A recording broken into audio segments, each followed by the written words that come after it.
Hello, this is Walter Mullen, and this is my final presentation for communication. Next slide. Words are powerful, as we can see in Matthew 12:37. As I've come back to Christ, I've seen that a lot of Bible verses deal with real life situations. For example, watching cop shows on TV, they always say, you have the right to remain silent, and what you say can and will be used against you.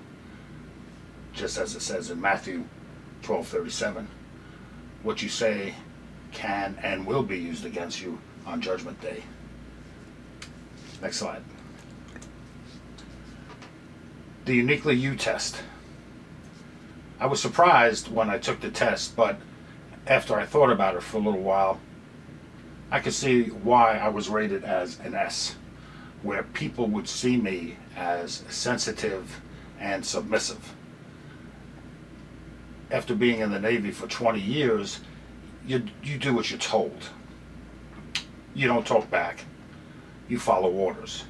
So with that ingrained in me, I see how people now see me as submissive and sensitive. Also, when I do speak up, it tends to hurt people's feelings. That's only because I keep things bottled up until I get to a frustration level. This course has shown me that that's what's happening. Next slide.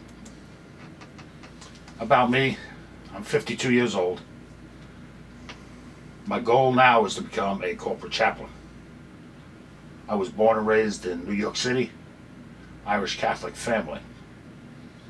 When I look at that as well, again, with the submissive and sensitive individual, an Irish family, Dad was in charge, you did what you were told, you didn't talk back, etc. And that's probably what led me into the military, because I fit into that mold so well. Next slide.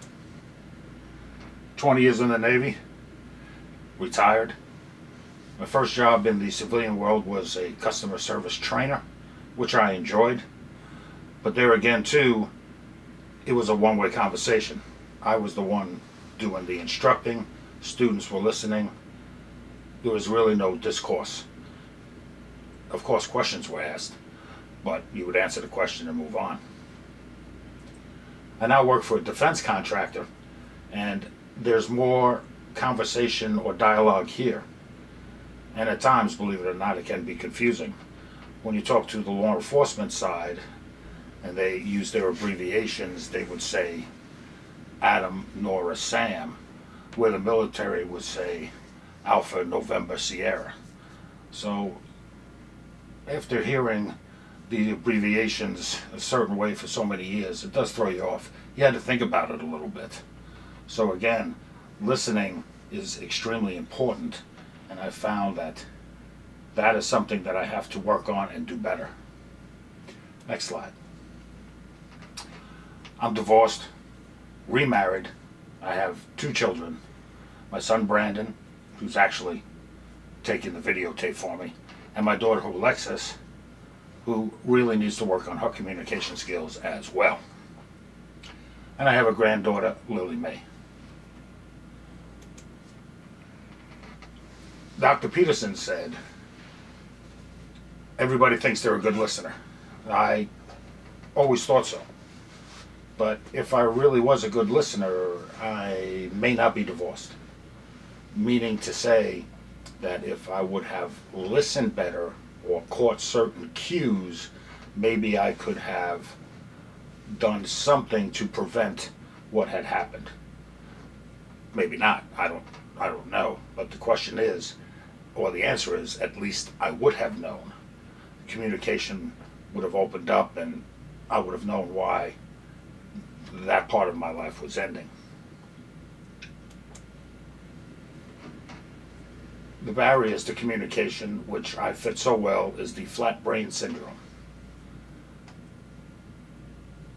Emotions tend to take over. I keep things in, where the stomach gets all full of the emotion, and then moves up into the chest, which of course hardens the heart, where you're getting upset, you're getting frustrated, and then it moves to the brain, which just totally flattens it out, and now you're coming out of left field, usually saying things out of frustration or anger, and therefore killing any kind of compromise or any kind of conversation.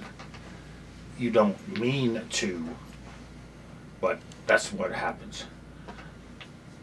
What I'm learning now is to begin to open up quicker. Therefore, if I feel something, let the person know right away. Don't hold it in. This way, it will develop into a conversation. You can talk about it. It may take some time, but at least it will develop. The flat brain syndrome, which I think I've been probably most of my life, just ends all conversation right from the get-go. One of the ways to do this is to become a better listener. Acknowledge, repeat accurately, para-feeling, para-thinking. These are things and these are techniques that I have to work on and will continually have to work on. Alternate feelings and thoughts. Usually my feelings are always out there first, and then the thoughts come after the fact.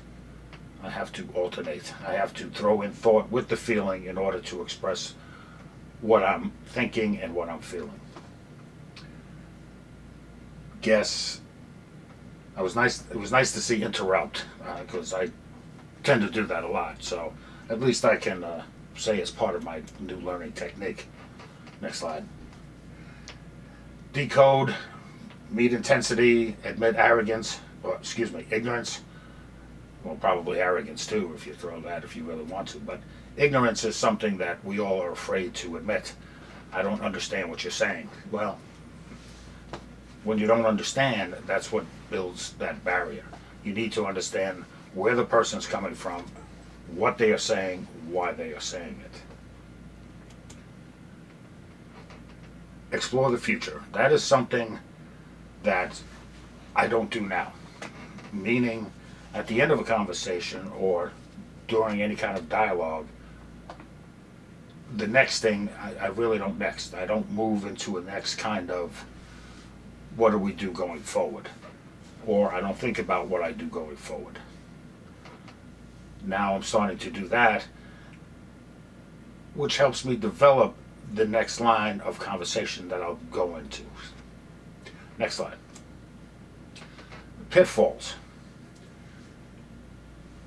Deception, betrayal, meta messages, power, and conflict. Every day at work, there's some kind of conflict. There's always a power struggle. Deception. You know, you're going to run into people that lie to you, unfortunately. These are things that, you know, I think I'm a bad judge at judging people right off the bat. I tend to take people right up front at their word, and a lot of times I've been stung by that. So understanding and looking at what's being said and how it's being said is very important. Excuse me. I have to enhance my listening skills and also understand that there's a lot of nonverbal gestures that go on during a conversation. You got to catch that. You got to understand what that means. A lot of times it can give a person away. You can either call them on it or not.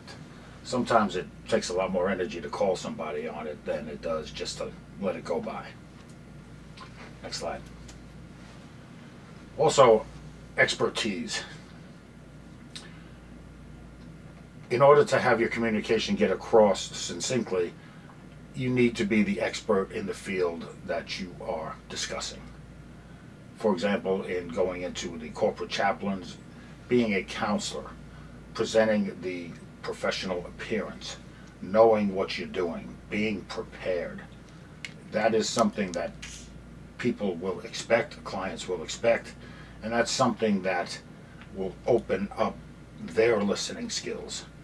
Therefore, you can get you can knock down a couple of walls with your client so you can enhance the conversation and it becomes fruitful. You get to the trust factor a little bit quicker. You get to the issue a little bit quicker. And it also will help me with empathy. I have a problem sometimes with empathy and sympathy. Usually I'm more sympathetic than I do understand, so that I have to be careful of, especially in counseling.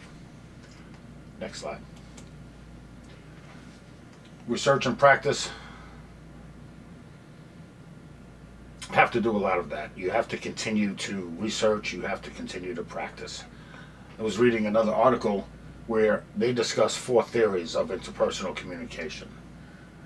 That being the systems perspective, politeness theory, social exchange theory, and the dialectical perspective.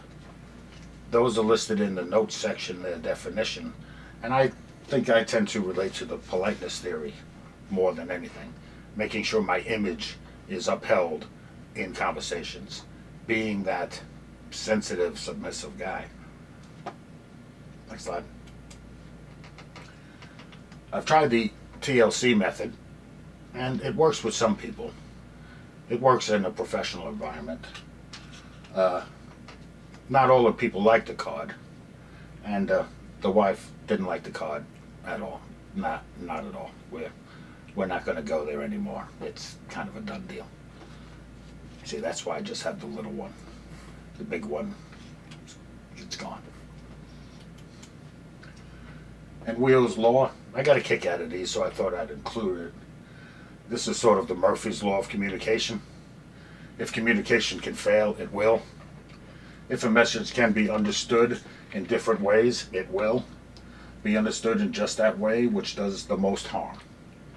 There is always somebody who knows better than you what you meant by your message. And the more communication there is, the more difficult it is for communication to succeed. I found that there's always somebody who knows better than what you meant by your message. That's me. Sometimes I think I read more into what people are saying than is actually there. And a point to remember, I didn't realize that really there was 6 people that are involved when you're in a conversation. Who I think I am, who they think they are, who they think I am, and how I think they are, and so forth. It's really confusing. Trying to see a person for who they are and adjusting and getting rid of stereotypes and preconceived notions and clearing the slate before a conversation ensues will help that process along very nicely. Next slide. And the conclusion, words can hurt, and words can also heal. We have to be careful. I have to be careful when we talk. A lot of times when I hold back and hold in, the words that come out tend to be a little bit hurtful. So, therefore, addressing situations when they first come up, a clear thought process, looking at things from a clean slate, that will help immensely in my communication process. Also, I choose the words of the Bible to read and the Bible to follow. The Bible relates to everyday life, and all it is it wants us to be good and better people. So besides becoming a better communicator, I'll just become a better person as well. Thank you, and God bless you.